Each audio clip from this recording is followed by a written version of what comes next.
Friends, मैं सुनीता अग्रवाल। मेरे channel पे आप सभी का बहुत बहुत स्वागत है। तो आज हम बनाएंगे बहुत ही ज्यादा टेस्टी रेसिपी। तो चलिए बनाना शुरू करते हैं। आज मैं आपको सर्दियों में खाई जाने वाली बहुत ही ज्यादा हेल्दी और टेस्टी राब बनाना बताती हूँ। कैसे बनाई जाती है। इसे बनाना तो आसान है ही, बहुत जल्दी भी बनके तैयार हो जाती है। और आपने देखा होगा कि सर्दियों के टाइम में हमारे शरीर में बात का प्रकोप बढ़ जाता है। उसकी वजह से जोड़ों का दर्द, कमर दर्द, हाथ पैर में ऐंठन, मसल्स की कमजोरी होना शुरू हो जाती है। और ये थकान, खांसी, जुकाम में भी ये बहुत ही ज्यादा फायदा करती है। इसीलिए सर्दियों में हमें 6 से 7 दिन इसको जरूर खाना चाहिए। इसे बड़े, बच्चे, बुजुर्ग सभी खा सकते हैं। ये सभी के लिए बहुत ही ज्यादा फायदेमंद होती है। आप इसे न्यू बेबी मम को भी दे सकते हैं। प्रेगनेंसी के टाइम मसल्स में जो कमजोरी और ढीलापन आ जाता है उसको ये मजबूत करती है। तो चलिए देख लेते हैं इसे कैसे बनाया जाता है। राब बनाने के लिए ये हमने 50 ग्राम गोंद लिया है। ये हमें इजीली मार्केट में मिल जाता है। चलिए राब बनाना शुरू करते हैं। राब बनाने के लिए सबसे पहले हम गोंद को भून लेते हैं। तो गोंद को भूनने के लिए 2 टेबल स्पून देसी घी हम इस पैन में डाल देते हैं। घी को गर्म होने देते हैं। गर्म हो गया है, अब इसके अंदर हम थोड़ा सा गोंद डाल देते हैं। अब गोंद को लगातार चलाते हुए स्लो फ्लेम पे भून लेते हैं। आप देख पा रहे हैं गोंद फूलना शुरू हो गया है। हमें इस गोंद को स्लो फ्लेम पे ही भूनना है, जिससे कि ये अंदर तक अच्छे से भुन के तैयार हो। अगर हम तेज फ्लेम पे से भुनेंगे तो ये ऊपर से तो भुन जाएगा लेकिन अंदर से कच्चा रह जाएगा। अब ये गोंद भी भुन गया है। अब इसे हम बाउल में निकाल लेते हैं।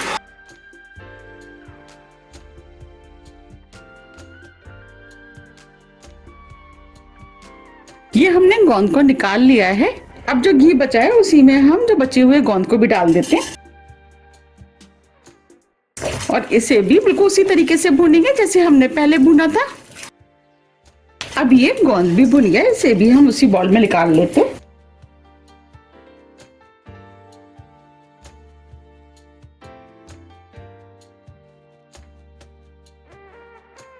ये हमने सभी गोंद को निकाल लिया है।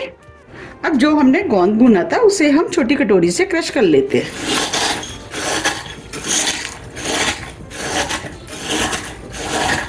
ये हमने गोंद को क्रश कर लिया है। ये हमने आधा कप सूखा वाला नारियल लिया जिसे हमने कद्दूकस कर लिया, वो डाल देते हैं। ये 1/4 कप बादाम लिए, इसे छोटे पीस में काट लिया, इसे भी डाल देते हैं। 1/4 कप काजू। ड्राई फ्रूट आप अपने टेस्ट के अनुसार थोड़ा सा कम या ज्यादा भी कर सकते हैं। अब इसे और भी ज्यादा हेल्दी बनाने के लिए इसके अंदर 1 टेबल स्पून सौंठ पाउडर डाल देते हैं, यानी जिंजर पाउडर। 1 टीस्पून काली मिर्च जिसे हमने दरदरा कूट लिया है, इसे भी डाल देते हैं। आधी टीस्पून इलायची पाउडर, इससे खुशबू अच्छी आएगी। अब सभी चीजों को हम अच्छे से मिक्स कर लेते हैं। अब ये सभी चीजें अच्छे से मिक्स हो गई हैं। अब ये मिश्रण बनके तैयार हो गया है। आप इसे किसी भी एयर टाइट डिब्बे में भर के 6 से 7 दिन के लिए रख सकते हैं। और जब भी आपको राब बनानी है आप निकाल करके बना सकते हैं। अब मैं आपको राब बनाना बताती हूँ। मैं आपको 2 तरह की राब बनाना बताऊंगी। सबसे पहले हम बाजरे की राब बना लेते हैं। तो 1 टीस्पून देसी घी हम इस पैन में डाल देते हैं। घी को गर्म होने देते हैं। घी हल्का गर्म हो गया है। ये हमने बाजरे का आटा लिया है। अब इसके अंदर से 2 टेबल स्पून बाजरे का आटा डाल देते हैं और इस आटे को लगातार चलाते हुए स्लो मीडियम फ्लेम पे 2 से 3 मिनट करीब भून लेते हैं। बाजरे का आटा बहुत जल्दी भुन के तैयार हो जाता है। 3 मिनट करीब हो गए हैं। अब ये आटा भी भुन गया है। अब हम इसके अंदर 1.5 कप पानी डालेंगे। पानी को मिक्स कर देते हैं। अब मीडियम हाई फ्लेम पे इसमें एक बॉईल आने देते हैं। पानी में उबाल आ गया है। अब इसके अंदर जो हमने मिश्रण बनाया था वो हम 3 टेबल स्पून डाल देते हैं। इसे मिक्स कर देते हैं। अब ये मिश्रण भी अच्छे से मिक्स हो गया है। ये हमने गुड़ लिया है, इसमें से हम 2 टेबल स्पून गुड़ डाल देते हैं। गुड़ आप अपने टेस्ट के अनुसार थोड़ा सा कम या ज्यादा भी कर सकते हैं। ये हेल्दी ऑप्शन है इसलिए हमने गुड़ का इस्तेमाल किया है। आप गुड़ की जगह चीनी का भी इस्तेमाल कर सकते हैं। अब इसे स्लो मीडियम फ्लेम पे 5 से 6 मिनट के लिए पकने देते हैं। इसे हम इस तरीके से बीच बीच में चलाते भी रहेंगे। ये बाजरे की राब खाने में बहुत ही ज्यादा टेस्टी लगती है, बहुत ही ज्यादा हेल्दी भी होती है। 6 मिनट करीब हो गए हैं। अब ये बाजरे की राब भी बनके तैयार हो गई है। अब हम फ्लेम को ऑफ कर देते हैं। अब इसे हम इस बॉल में निकाल लेते हैं। आप देख पा रहे कितनी बढ़िया राब बनी है।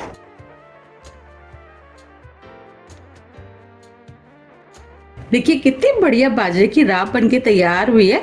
अब मैं आपको दूसरी तरह की बिल्कुल सादा राब बनाना बताती हूँ। उसके लिए 1.5 कप पानी हम इस पैन में डाल देते हैं। पानी को गर्म होने देते हैं। पानी बॉईल हो गया है। अब इसके अंदर 3 टेबल स्पून जो हमने मिश्रण बनाया था वो डाल देते हैं। 2 टेबल स्पून गुड़ आप अपने टेस्ट के अनुसार थोड़ा सा कम या ज्यादा भी कर सकते हैं। अब सभी चीजों को लगातार चलाते हुए स्लो मीडियम फ्लेम पे 5 से 6 मिनट के लिए पकने देते हैं। हमने इस राब को सादा बनाया है। आप सादे की जगह जैसे हमने उसमें बाजरे का आटा डाला है, आप मक्के का आटा डाल करके भी बना सकते हैं। 6 मिनट करीब हो गए हैं। अब ये भी बनके तैयार हो गई है। अब हम फ्लेम को ऑफ कर देते हैं। अब इस राब को भी सर्व कर लेते हैं। आप देख पा रहे कितनी हेल्दी और टेस्टी राब बनके तैयार हुई है। हमने इसके अंदर ड्राई फ्रूट और गोंद का इस्तेमाल किया है। ये दोनों ही चीजें हमारी हेल्थ के लिए बहुत ही ज्यादा फायदेमंद होती हैं और सर्दियों में तो हमें गोंद और ड्राई फ्रूट जरूर खाना चाहिए। तो आप भी इसे बनाइए, आपको भी ये बहुत ज्यादा पसंद आएगी। आप इसे सुबह ब्रेकफास्ट में गर्मा गर्म खा सकते हैं। यह हमारी बॉडी में इम्यूनिटी बूस्टर का काम करती है। मैंने आपको 2 तरीके से बनाना बताया। आपको कौन सा तरीका ज़्यादा पसंद आया मुझे कमेंट्स बॉक्स में लिख के ज़रूर बताइएगा। अब इसके ऊपर हम थोड़े से बादाम डाल देते हैं, जिससे ये देखने में और भी ज़्यादा सुंदर लगेगी। थोड़ा सा नारियल, थोड़े से पिस्ते। देखिए कितनी बढ़िया राब बनके तैयार हुई है। अगर आपको मेरी रेसिपी थोड़ी भी पसंद आती है तो रेसिपी को लाइक कीजिए, चैनल को सब्सक्राइब कीजिए और ज़्यादा से ज़्यादा शेयर कीजिए।